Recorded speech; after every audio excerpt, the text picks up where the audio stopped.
Anda masih bersama kami di iNews Pagi. Pemirsa, bagi Anda yang baru saja bergabung bersama kami, berikut adalah beberapa informasi pilihan redaksi. Di antaranya terus diguyur hujan deras, banjir bandang menerjang wilayah selatan Kabupaten Brebes, Jawa Tengah. Akibatnya, ratusan rumah di bantaran sungai terendam banjir.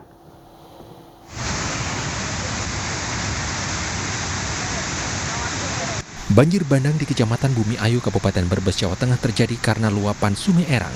Akibatnya ratusan rumah di desa Kali Erang mulai terendam banjir sejak pukul 5 Sabtu petang. Ketinggian banjir disertai lumpur mencapai 50 cm. Selain karena guyuran hujan deras, banjir juga diakibatkan jebolnya tanggul Sungai Erang beberapa bulan yang lalu dan belum diperbaiki pemerintah Kabupaten Brebes. Banjir mulai datang sekitar jam 5 sore tadi. Setelah hujan dari pukul 13, hujan deras sempat berhenti, kemudian tidak lama air datang ke pemukiman sekitar 1 RW ini.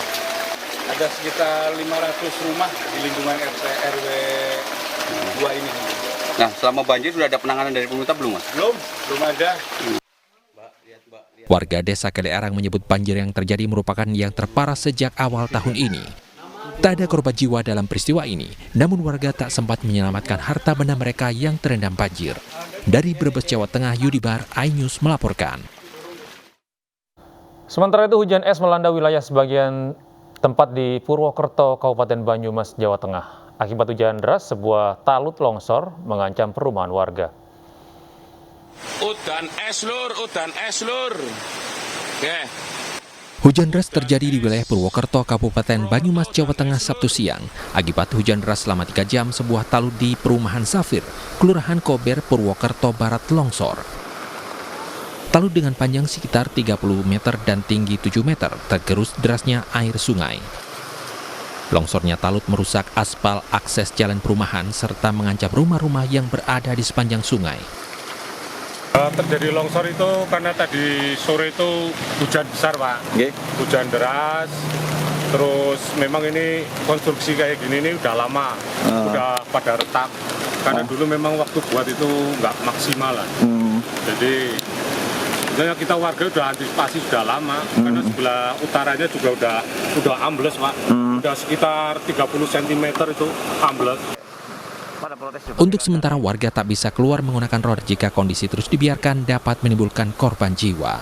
Dari Banyumas, Jawa Tengah, Saladin Ayyubi, iNews melaporkan. Pemirsa, tim SAR gabungan berhasil menemukan 1 korban longsor di Tigo Nagari, Pasaman, Sumatera Barat. Sementara 5 orang lainnya masih hilang.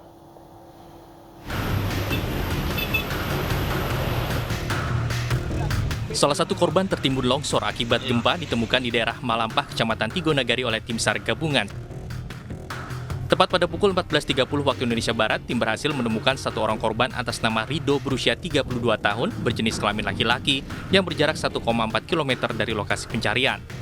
Jenazah korban dibawa ke Puskesmas Ladang Panjang untuk diserahkan kepada pihak keluarga. Korban longsor hari ini kita ketemukan pada pukul 14.00 atas nama Rido, umur 32 tahun, jenis kelamin laki-laki, kondisi meninggal dunia, dan ditemukan sekitar 1,7 dari titik akhir. Dan korban dibawa ke Puskesmas Ladang Panjang, Kabupaten Pasaman. Untuk itu tinggal 5 korban lagi yang masih dalam pencarian. Insya Allah mudah-mudahan kita berdoa supaya yang 5 ini segera kita temukan oleh tim SAR. Dengan ditemukannya jenazah Rido, jumlah korban meninggal akibat gempa di Kabupaten Pasaman dan Pasaman Barat bertambah menjadi 9 orang. Sementara proses pencarian korban lainnya masih terus dilakukan oleh tim SAR di lokasi. Dari Pasaman, Sumatera Barat, Budi Sunandar, iNews melaporkan.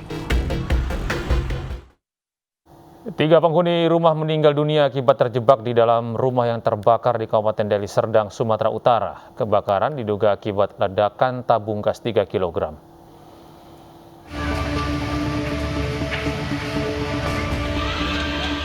Kebakaran terjadi di Jalan Kenari Raya, Kelurahan Kenangan, Perumnas Mandala, Kecamatan Percet Setuan, Kabupaten Deli Serdang, Sumatera Utara, Sabtu sore.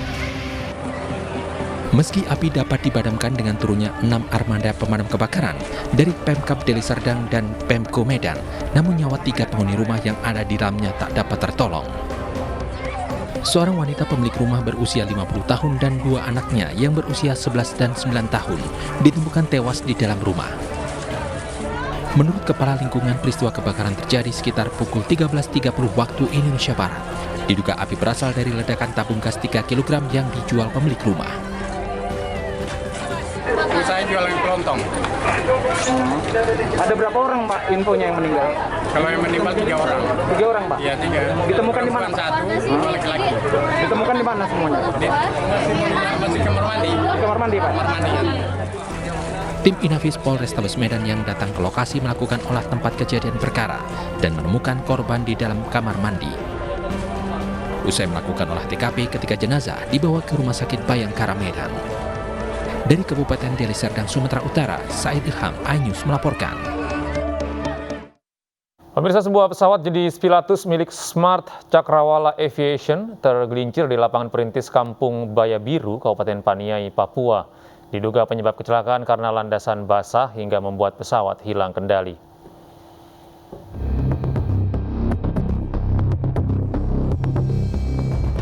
Pesawat yang berisikan 6 orang tergelincir di lapangan terbang perintis Kampung Baya Biru, Distrik Baya Biru, Sabtu pagi. Saat kejadian, pesawat jenis Pilatus yang dipiloti Kapten David Alonso dan Kapten Febrian hendak menempuh perjalanan Nabire. Pesawat tergelincir saat hendak mendarat. Kondisi landasan yang dalam keadaan basah hingga membuat pesawat hilang kendali diduga menjadi penyebab kecelakaan. Pesawat tersebut tergelincir, ban belakang masuk pada semak belukar di sekitar bandara.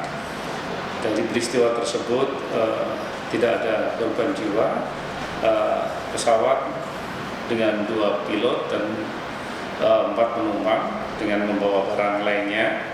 Kemudian tadi dapat dievakuasi oleh warga masyarakat yang ada di sekitar TKP. Tidak ada korban jiwa dalam insiden ini. Tim Liputan iNews melaporkan.